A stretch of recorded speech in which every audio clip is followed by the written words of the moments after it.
Good evening. Welcome to the Fright Files. My name is Chris Harmon, but as per normal, you can call me Dr. Fright. Now, tonight, we have an extra special show for you planned. Because tonight, myself, along with Madam Mina, will be telling you probably some of the darkest stories you've ever heard. As each week, our stories range from the least frightful to the most frightful. Tonight, these stories will be frightful from the start to the very end, with the most frightful.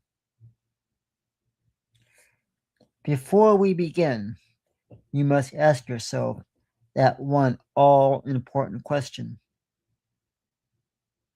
Can you survive till the end? Let's go to our chat and say hello to all of the frightful fans in attendance. Hello, Fright Files fan. Let's begin with our very first frightful story as we wait for the frightful, enchanting Madam Mina to join us. This first story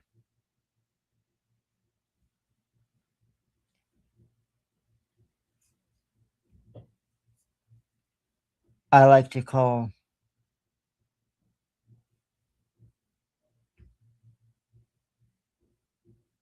The Puppet Master.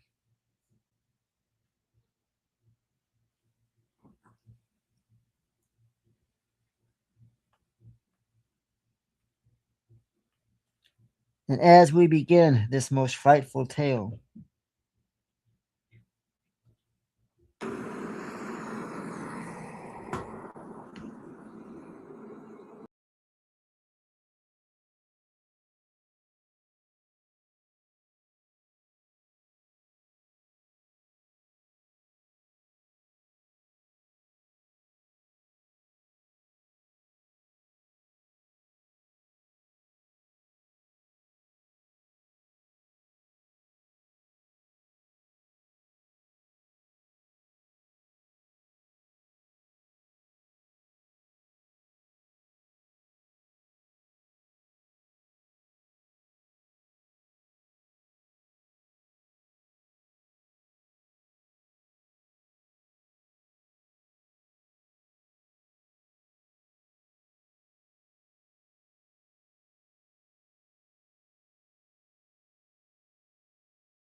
you see, in the heart of a small, isolated town, where the night stretched on forever, the shadows seemed to linger just a little too long. There was a chilling tale whispered amongst the villagers. They spoke of the puppet master, a sinister figure said to control the townsfolk like marionettes, manipulating them to fulfill his dark, twisted desires. Some believe the puppet master was a spirit of vengeance. Others said he was a remnant of ancient curse. But all agreed on one thing: those who fell under his control were never the same again. Lily, a young girl with an instantaneous curiosity and a love for stories, had grown up hearing the rumors about the puppet master.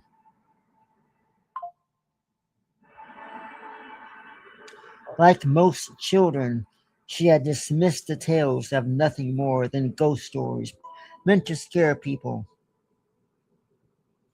But as she grew older, Lily began to notice strange changes in the people around her.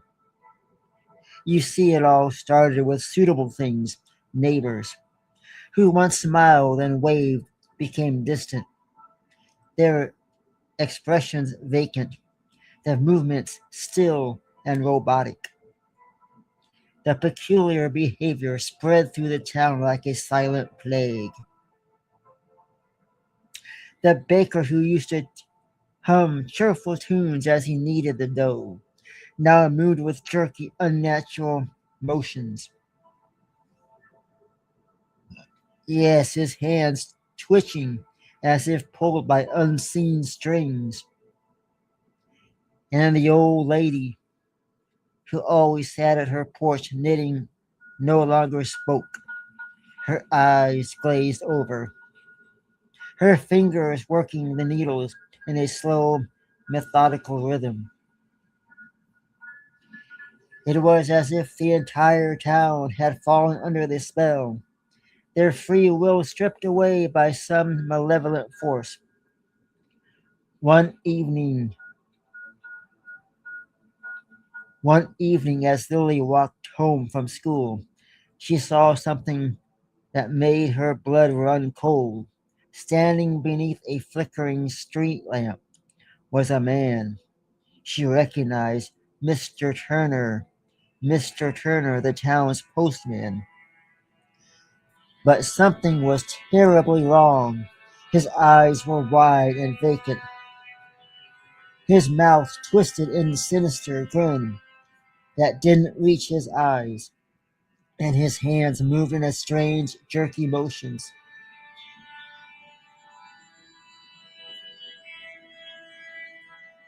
It was as if he was struggling against invisible bands. Terrified but to look away, Lily watched as Mr. Turner turned and began to walk down the street, his movements stiff and unnatural, curiosity bottled with fear, and Lily found herself following him at a distance, her heart pounding in her chest. The man led her through the darkest streets, past the quiet houses where the lights had all been extinguished, until they reached the outskirts of town. There, at the very edge of town, stood an old abandoned theater. The building had been left to decay years ago.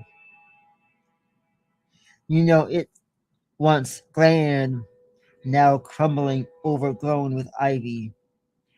The sight of dilapidated structure sent a shiver down Lily's spine. But something compelled her to keep going, her feet moving almost of their own accord. It was as if she followed Mr. Turner inside, and she did.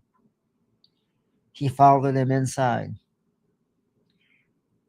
The interior of the theater was dark and musty, the air thick with scent of mold and dust. As Lily's eyes adjusted to the gloom, she saw row upon row of wooden puppets hanging from the ceiling, their lifeless bodies swaying gently as if in a breeze that didn't even exist. Their strings led up to the darkened stage of the fear,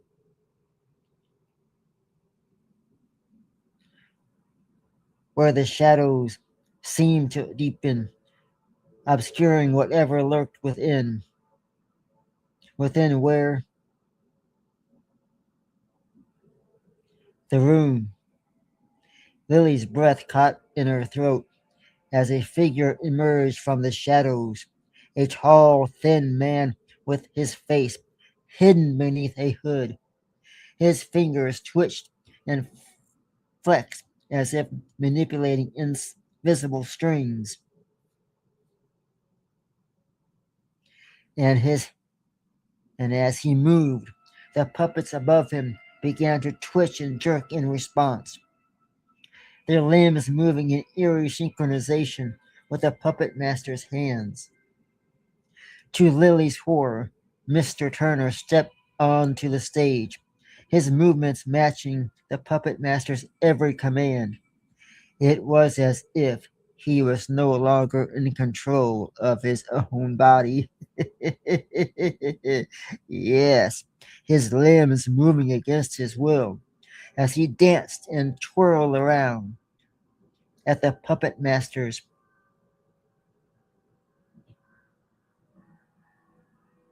command.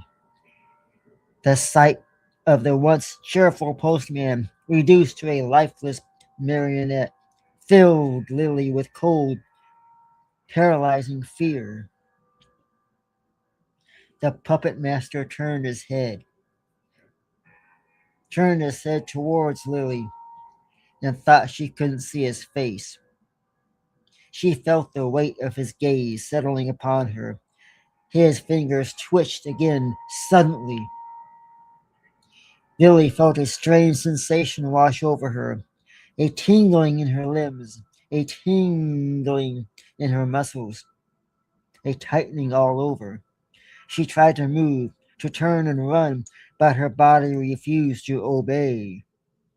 It was as if invisible strings had wrapped around her, binding her to the puppet master's command, binding her to the puppet master's will.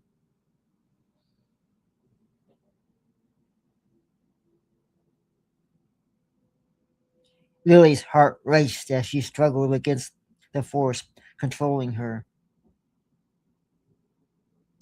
It was no use. Her feet began to move, carrying her towards the stage where the puppet master awaited her. Uh, his hands, his hands twisting and turning as he pulled her strings.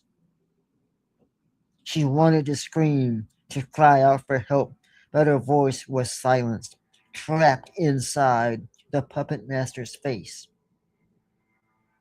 trapped inside her throat by the same force that controlled her body. The puppet master's face still hidden beneath the hood, tilted in a grotesque mimicry of delight as he watched Lily's attempt to resist, but her body moved with stiff, unnatural motions, her limbs jerking and twitching as she was forced to dance to the puppet master's dark tune. The stage beneath her feet cold and unyielding, the air thick with scent of decay and despair.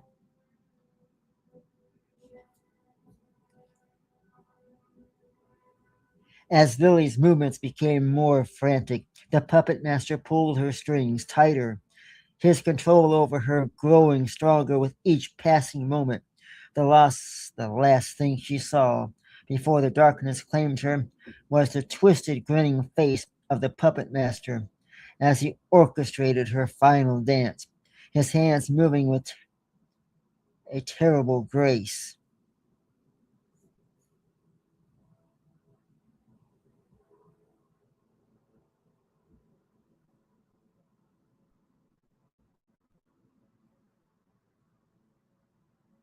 The next morning, the town was eerie quiet.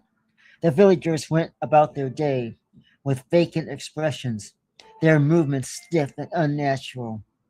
No one noticed that Lily was missing, or that the old abandoned theater on the edge of town had claimed another victim. The puppet master's strings were woven tightly around them, all, and the theater remained dark and silent, waiting for its next performance.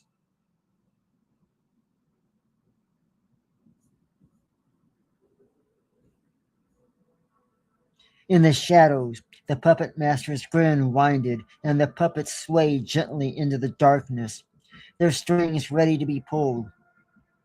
The town had become his stage, and the people his marionettes, doomed to dance to his dark tune for as long as he willed it.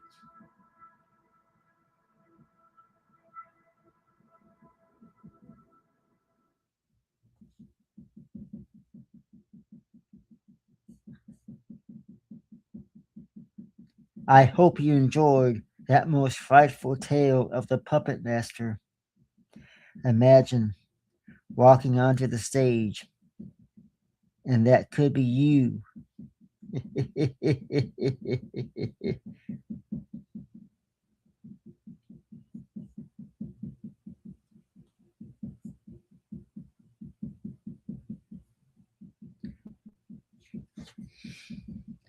That brings us to the chat room. I want to thank everybody in the chat for coming here tonight. To all the brave souls who think they can handle each story till the very end.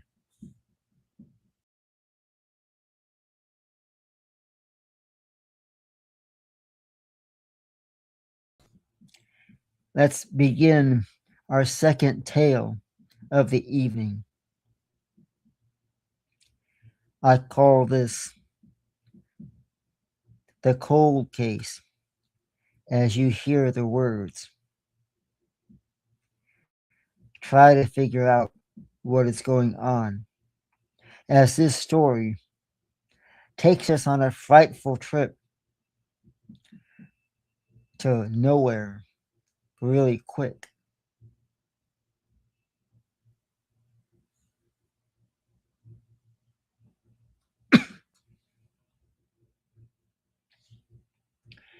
Detective Evelyn Carter had seen her share of unsolved cases, but the one that had haunted her for years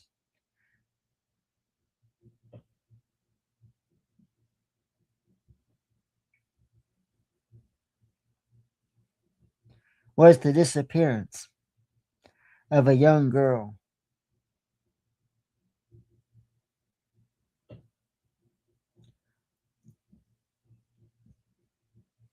Aubrey Palmer had vanished without a trace 5 years ago on a cold autumn night. The small town of Millwood had never been the same, its streets shadowed by whispers and suspicions. Evelyn had promised Aubrey's mother she would find the truth, but the case had gone cold with no new leads, nothing. That is until now. A call came in late one evening as Evelyn sat at her desk, staring at Aubrey's old case file. The voice on the other end was garbled, as if the person were speaking through a bad connection. The message was clear. I know where she is.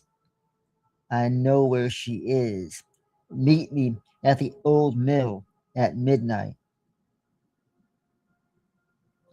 Evelyn's heart raced.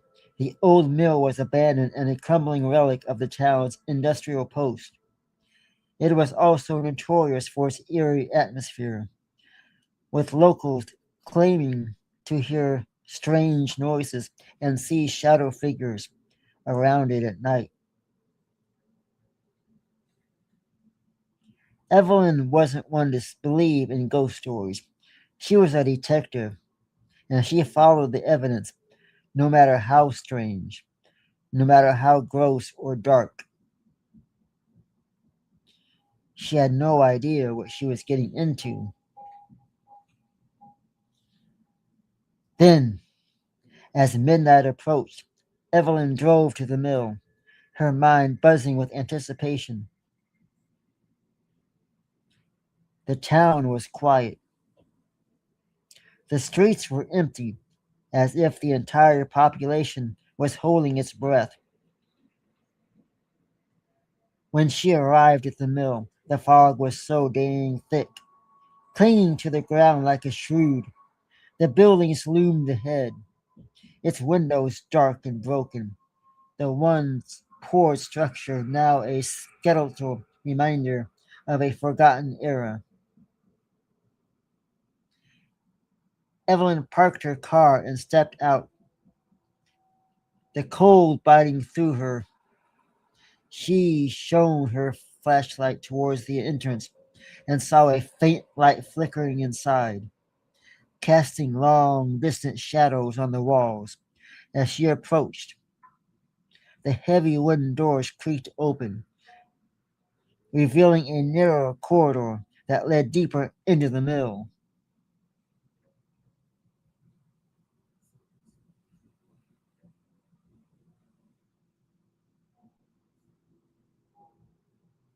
The air inside was musty, filled with the scent of damp wood and rusting metal. Her footsteps echoed off the walls as she ventured further inside, the light ahead guiding her like a beacon. As she turned a corner, the light flickered and went out, plunging her into darkness, the pit of darkness. And as she paused, to hear, straining to hear anything in silence that pressed around her,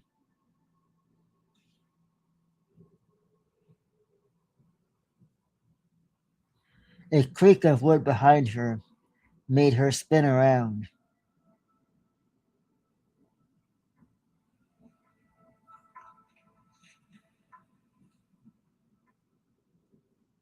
Her hand instantaneously reaching for her gun, but there was nothing. Just the empty corridor stretching back into the gloom. She turned back, only to find the light ahead return now, stranger and more instant, almost as if it were pulling her forward. Then Evelyn followed the light until she reached a large open room filled with the old machinery, its hulking shapes barely visible in the dim glow. In the center of the room was an old wooden chair, and sitting on it was a man she didn't recognize. His face was gaunt, his eyes hollow, his clothes were ragged.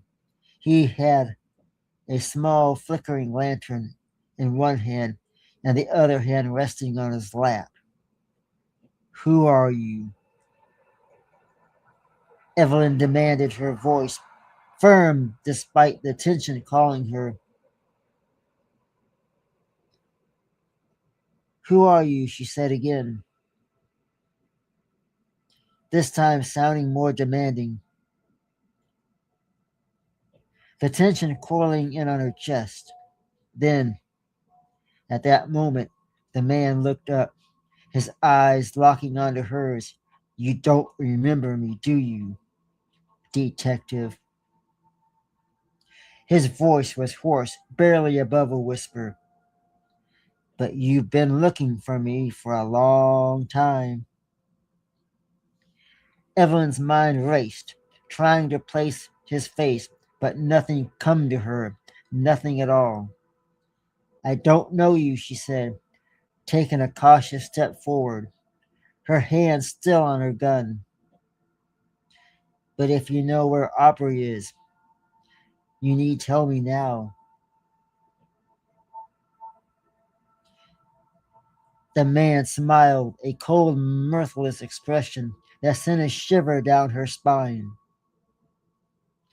Aubrey isn't dead, detective. She's right here in this very room. Evelyn's blood ran cold.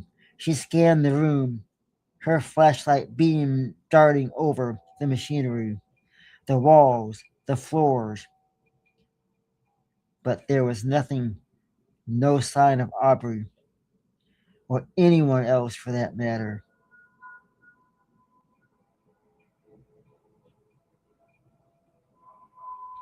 You're lying.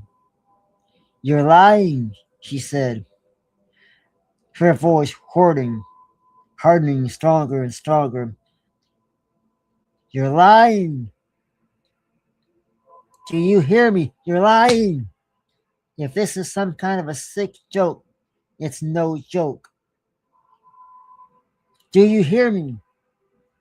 The man interrupted, his smile fading. Is she here? She's been here all along, waiting for you to find her.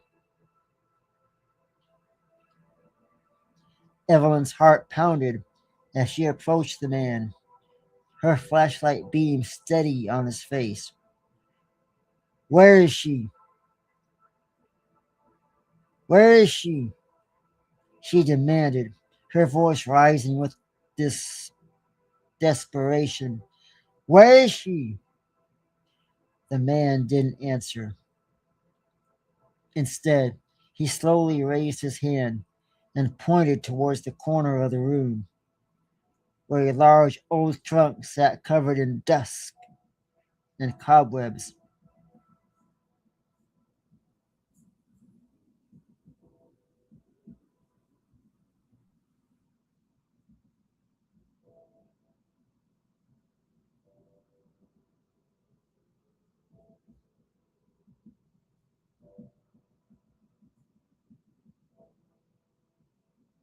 Evelyn's heart pounded as she approached the man. Evelyn's stomach twisted with dread, but she forced herself to walk over past the man towards the trunk, her flashlight shaking slightly in her grip. She hesitated for a moment, then knelt down and brushed away the dust. The trunk was heavy, its lid slightly ajar.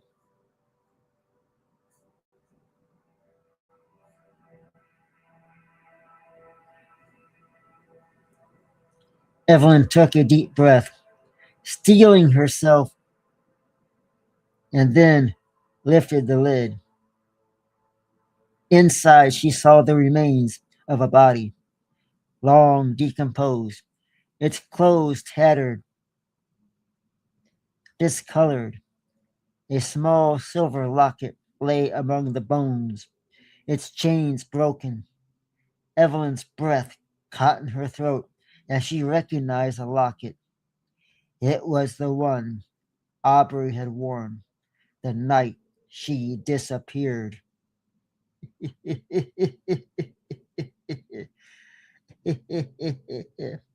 What a story to tell on the Fright Files.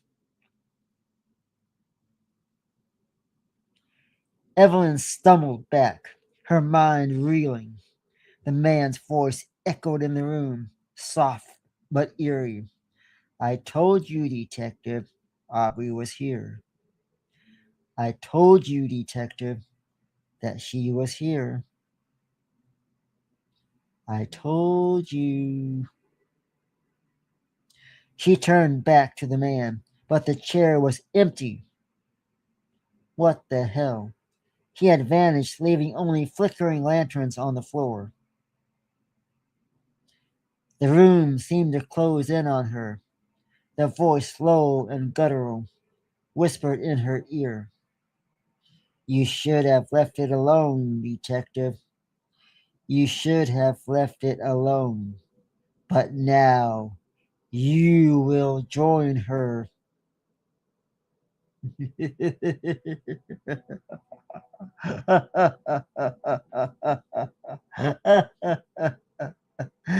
Evelyn spun around, her flashlight cutting through the darkness. But there was no one there. Panic surged through her as she realized the truth. The man hadn't been real. He was a ghost, a manifestation of the evil that had taken Aubrey and now sought to claim her next.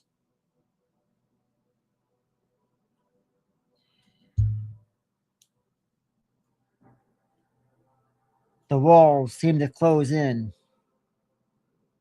the shadows growing thicker, more solid. The air turned frigid, and Evelyn felt an icy hand brush against her cheek.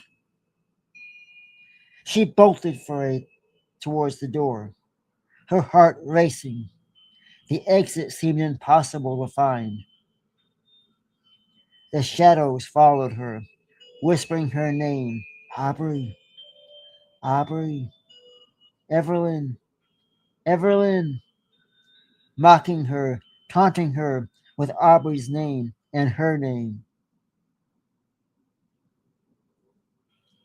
Evelyn busted out of the mill and onto the cold night, the air chilling.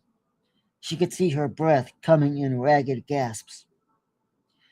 She didn't stop running until she reached her car, throwing herself inside and locking the door shut. She gripped the steering wheel and she tried to calm her racing heart.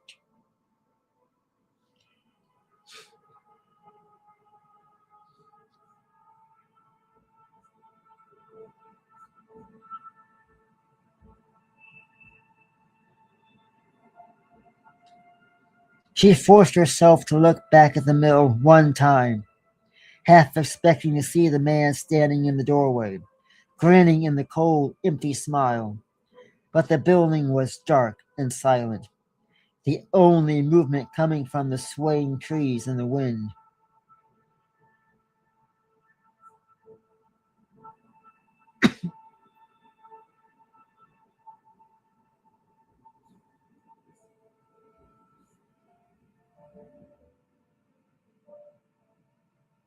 Evelyn drove back to the station in a daze,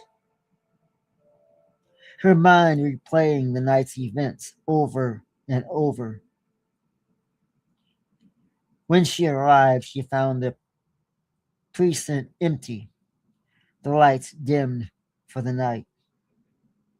She made her way to the desk and collapsed in the chair, staring back at Aubrey's case file. Her phone buzzed, snapping her out of the thoughts.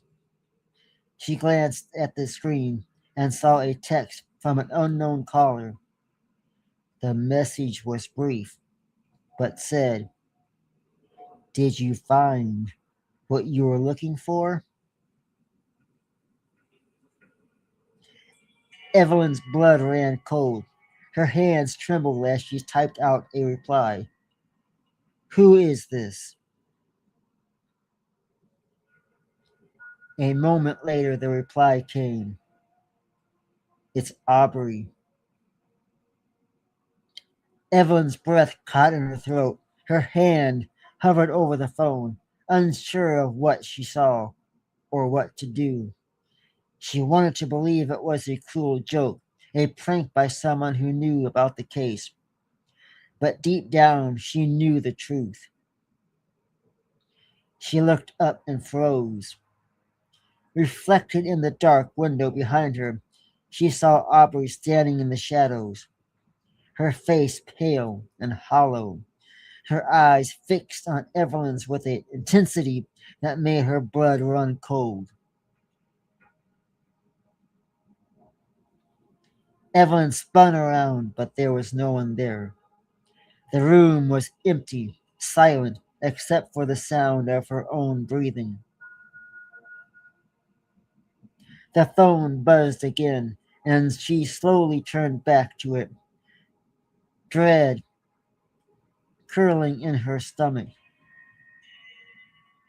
The message was from the same number, and this time it was just one word: soon.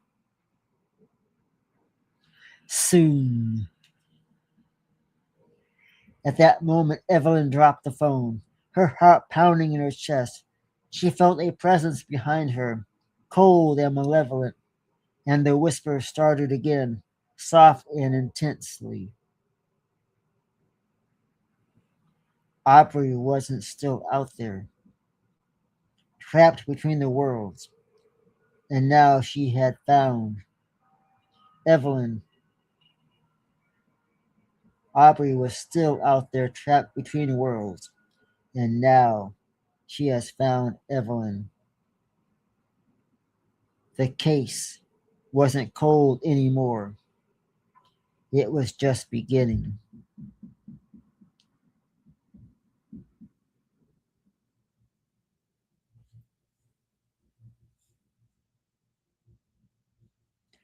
What a frightful tale that was.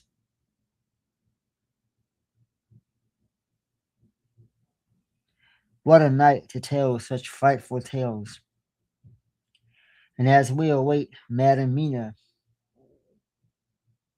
who is out in the darkness somewhere, ready to make her arrival, we move to the next story. But before we get there, I must say thank you to all the frightful fans in attendance here tonight. And congratulations to everybody who is here and watching, because you are about to hear one of the most frightful tales Dr. Fright has ever told. Just the mere thought of telling this tale sends a cold chill down my spine.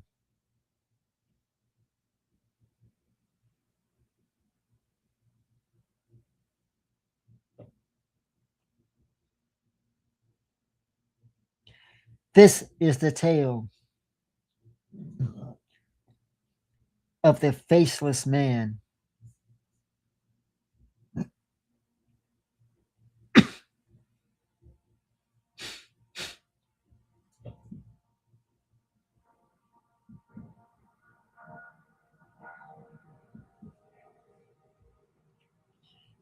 In a bustling city where streets are always crowded and the nights never truly quiet,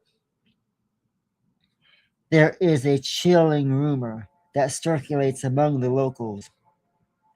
They speak of the faceless man, a figure who appears in the shadows, his face blank and featureless like a smothered sheet of clay. Those who see him are never the same, haunted by nightmares and whispers that follow them wherever they go.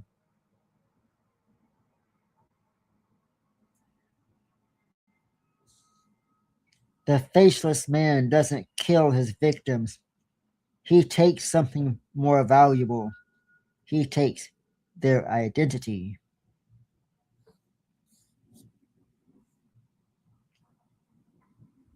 Allison, a young woman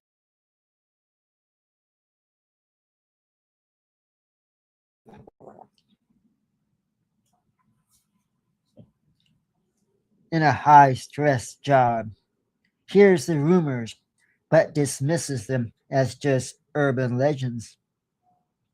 She's too focused on her career to worry about ghost stories. But when she starts seeing strange things on her late night walks home, she begins to wonder if there is more to the legend than she might have thought. You see, this all starts with a suitable occurrence, a shadow moving just out of sight, a feeling of being watched, a strange figure standing at the corner of her vision that disappears when she turns to look at it. Allison tries to brush it off, telling herself it's just her imagination playing tricks on her. But after too many late nights, the sightings become too frequent, and the figure begins to take on a more defined shape. A tall man in a long coat, his face completely blank, no eyes, no mouth, no features, no pumpkin pie, just a smooth, pale surface where a face should be. Allison's unease grows into fear as the faceless man starts appearing closer and closer to her home. Standing silently in the shadows, always watching. She confides in her friends, but they laugh. They just laugh it off, telling her it's just stress and lack of sleep. But you see, Allison wants to believe them. But the faceless man's presence is becoming impossible to ignore. He doesn't speak. No, no, no. He doesn't move. He just watches her with that blank, empty face.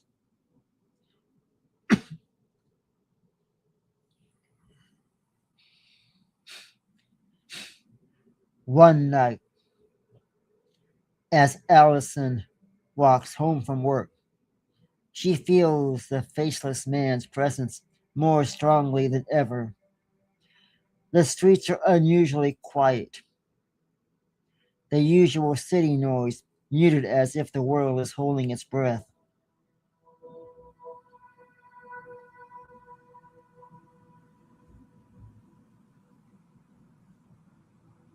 She quickens her pace, her heart pounding in her chest, but the air feels thick and heavy,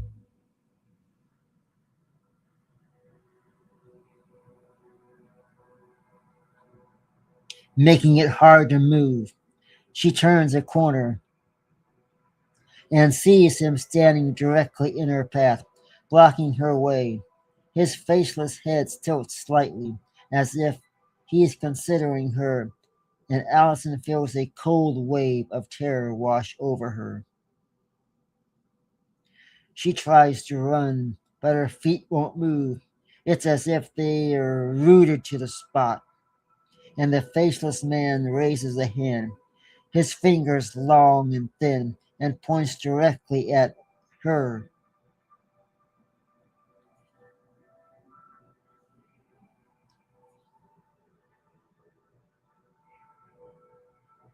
Allison feels a strange sensation, like something is being pulled from her, drawn out of her very soul. Her vision blurs and she feels herself folding, her thoughts slipping away as if something or someone is erasing her from existence. Allison. Allison wakes up in her apartment, disoriented and confused. Their memories of the faceless man are hazy, like a bad dream. She can't quite remember. She tries to go about her day, but something feels wrong. People she knows doesn't seem to recognize her, treating her like a stranger. Her reflection in the mirror looks the same as usual, but there is something off about it, something she can't put her finger on. As the days pass, as the days go by, as time moves on, as the seconds tick, Allison's senses Allison's sense of self-being begins to erode. She forgets small things. At first, her favorite foods, her daily routines, but it quickly escalates. She forgets her own name, her past. She forgets who she is. She forgets what's going on. Nothing seems right. The people around her seem to forget too. It's as if she's fading from their memories. It's as if she's being erased from existence, or even worse, she's becoming a ghost in her own life, a stranger in her own town, a stranger to herself and to everyone.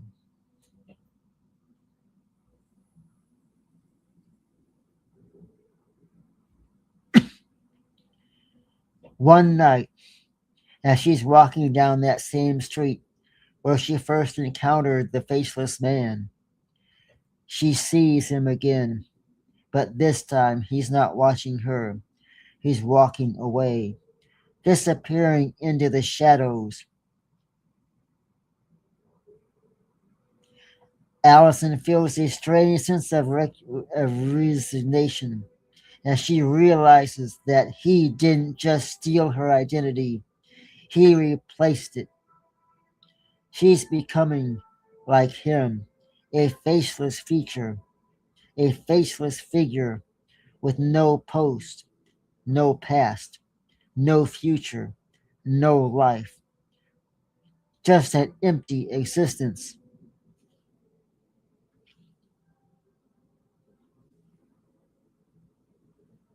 Now, Allison's transformation is complete. She no longer remembers who she was. And when she looks in the mirror, when she stands there and tries to see herself, she sees nothing but a blank, black stare, featureless face staring back at her. She's become the faceless man, doomed to wander the streets, searching for the next person to take her place.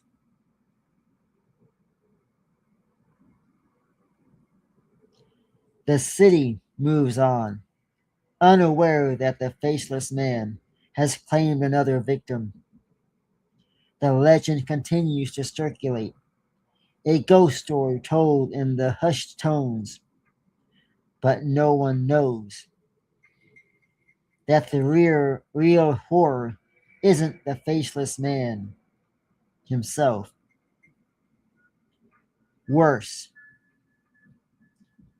it's the fate of those he leaves behind, forgotten by the world, erased from existence, their souls lost in darkness.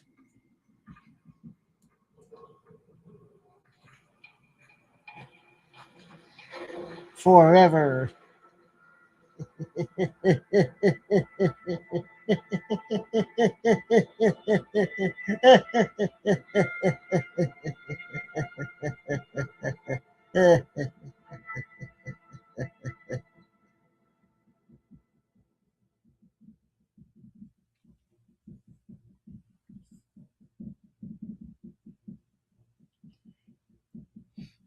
What a story that was.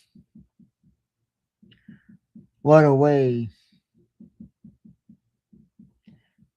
to leave this world, being erased from existence from the faceless man.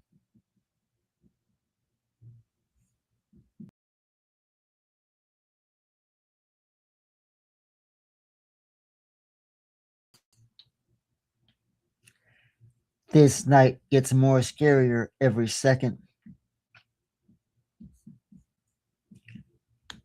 And as we await Madam Mina's presence,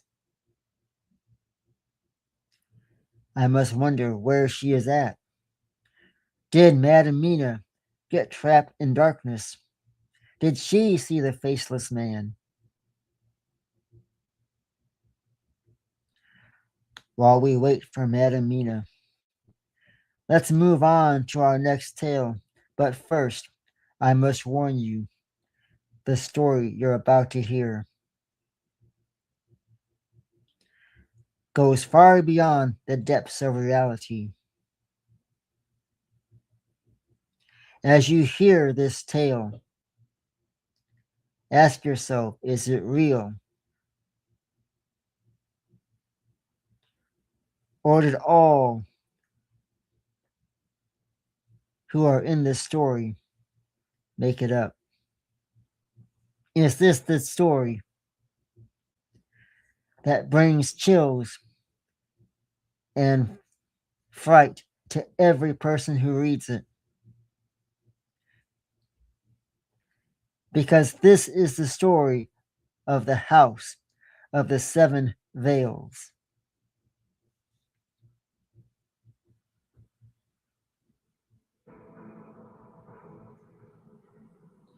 You see, Mira had always been fascinated by the occult, down to the dark and the forbidden like a moth to a flame.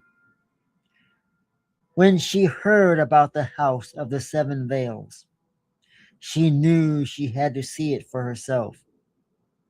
The mansion was said to be the site of the unspeakable rituals, where a secret society practiced ancient rites under the cover of the night. No one who entered the house ever came back to tell their tale. Undeterred by the warnings, Mara found herself standing before the house on a moonless night. her breath visible in the cold air. The mansion was hidden deep within the woods, its dark silhouettes barely visible through the trees. The air was thick and heavy with the scent of decay, and the forest was unnaturally silent, as if holding its breath in anticipation for what was about to come. The door creaked open as she approached, revealing a dark hallway lined with candles that flickered with a sticky green light. The walls were draped in heavy black fabric, giving the impression of a funeral shroud. As Mira stepped inside, the door slammed shut behind her, and the temperature dropped. She could feel the presence of something ancient and malevolent watching her, waiting for her to make the first move.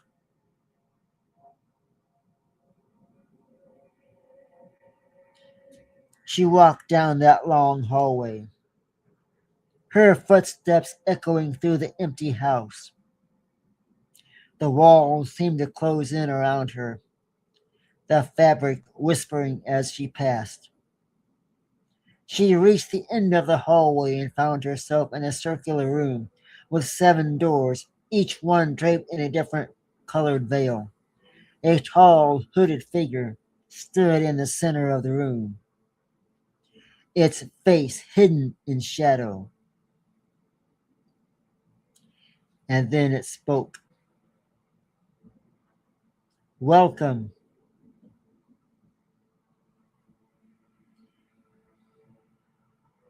You have come seeking knowledge, haven't you? Have you not? Mara nodded, her heart pounding in her chest. The figure gestured to the door. Each veil represents a path. Each door, each veil represents a path. But only one will lead you to the truth, so you better choose wisely. She hesitated, her eyes scanning the veils. There was something about the way they moved, as if they were alive, writhing and pulsing with a life of their own. She felt a sense of dread growing in her stomach. She pushed it aside. She had come too far to turn back now.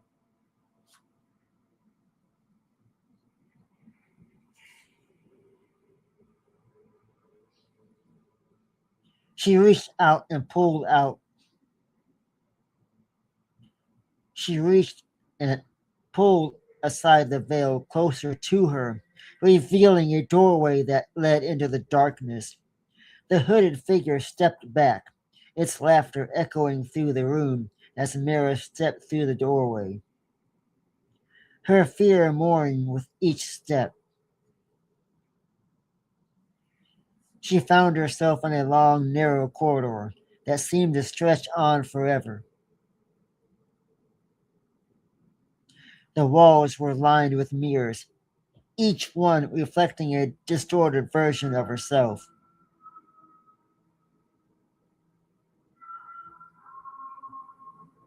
As she walked, the reflections began to change, showing her as she would be if she had made different choices in her life. In some, she was a successful but unhappy. In others, she was very happy and excited. In some, she was twisted and grotesque, her face a mask of pain and suffering. The corridor ended up in a large chamber where 7 hooded figures stood in a circle, chanting in a language that made Mara's skin crawl. There, in the center of the circle, was a stone altar. and lying on the altar was a young woman, her eyes wide with terror. Mira recognized the woman from the mirror. She was herself, but from the other time, another life.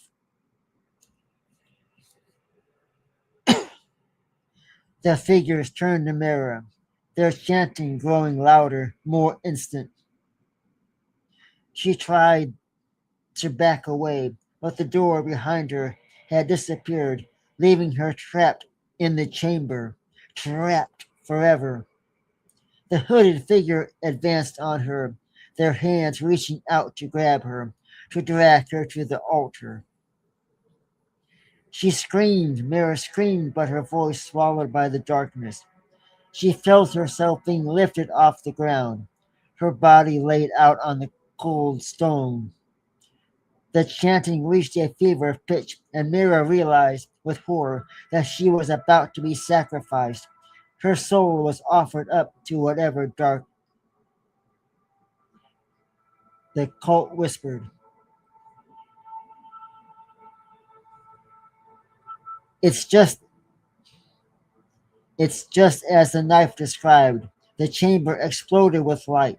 The walls began to shake, the mirrors shattering into 1,000 pieces. The hooded figures screamed as they were pulled into the light, their bodies dis before Mira's eyes.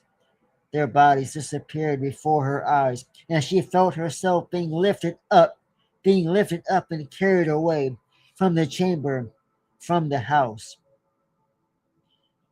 And then, when she opened her eyes, she was lying in the middle of the forest, the house of the seven veils nowhere in sight.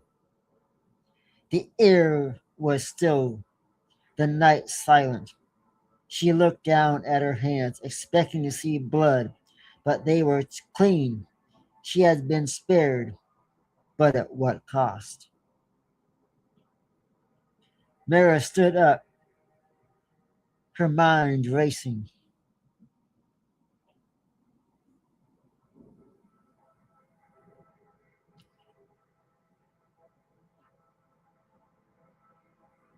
The knowledge that she had sought had come at a terrible price.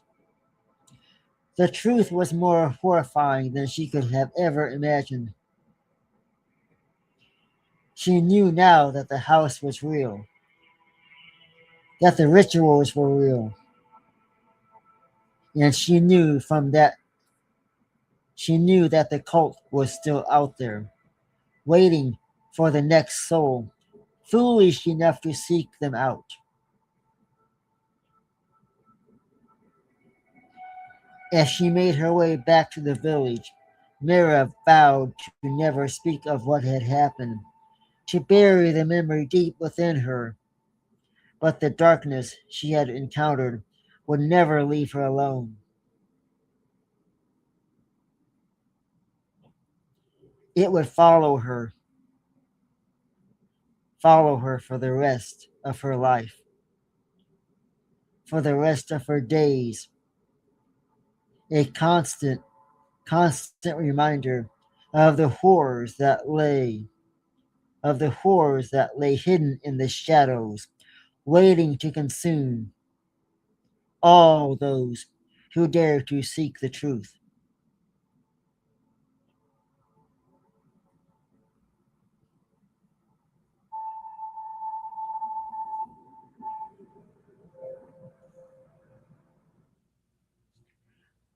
Wasn't that a frightful tale?